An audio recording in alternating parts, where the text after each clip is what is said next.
Vocab हम आई word की पढ़ रहे थे। देखो, मैंने यहाँ वर्ड लिखा है आइडियोलॉजी। ये एक नाउन है, इसका मतलब होता है किसी व्यक्ति की विचारधारा। क्या होता है? किसी व्यक्ति की विचारधारा। किसी व्यक्ति की विचारधारा को हम कहते हैं आइडियोलॉजी। हिंदी में ये होता है इसका मीनिंग। ठीक है। ईडियम का मतलब तो क्या होता है? ईडियम हम पढ़ेंगे ना, मुहावरा। इसका मतलब होता है इंग्लिश में मुहावरा। ईडियम का मतलब तो मुहावरा होता है। इडियोसिंक्रेटिक, इसका मतलब होता है निजी। निजी को हम क्या कहेंगे? प्राइवेट। प्राइवेट कहेंगे ऐसे। इडोलेट्री, इडोलेट्री का मतलब मूर्ति की पूजा। मूर्ति पूजा जिसको कहते हैं, मूर्ति पूजा।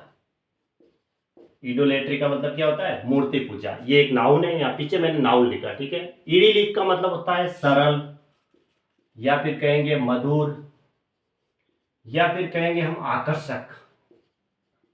आकर्षक को हम कहेंगे चार्मिंगली फ्री। चार्मिंगली फ्री, ऐसे ये होता है। आइग्नेस का मतलब होता है आग्ने। जो चट्टाने होती है ना, आग्ने, हम कहते हैं अग्नि निकलती है ना, लावा जिसे कहते हैं, प्रोड्यूसेड बाय फायर। क्या कहेंगे? प्रोड्यूसेड बाय फायर। या फिर कहेंगे हम लावा, या फिर कहेंगे हम वॉल्केनिक। वॉल्केनिक, ऐसे। ठीक है, लावा कह सकते हैं हम। इग्नोबल का मतलब क्या होता है? नीच। ये हमने पढ़ा था। एब्जेक्ट का मतलब भी क्या होता है? नीच। इलिमिटेबल, इलिमिटेबल का मतलब होता है असीमित। क्या होता है? असीमित। ठीक है, यानी कि इन्फिनिट कहेंगे हम। इन्फिनिट होता है, इन्फिनिट का मतलब असीमित, अनंत तक, ऐसे। अनंत तक ही होता है। जो अनंत तक होता है उसकी कोई सीमा तो है नहीं। इम्बैलेंस का मतलब क्या होता है? विषमता। क्या होता है? विषमता। बैलेंस नहीं है, मतलब फिक्स नहीं है, वो स्थिर नहीं है, उसके लिए आता है। इम्बेसिलिटी का मतलब, ये एक नाउन है, इसका मतलब होता है पागलपन। क्या होता है? पागलपन। ठीक है।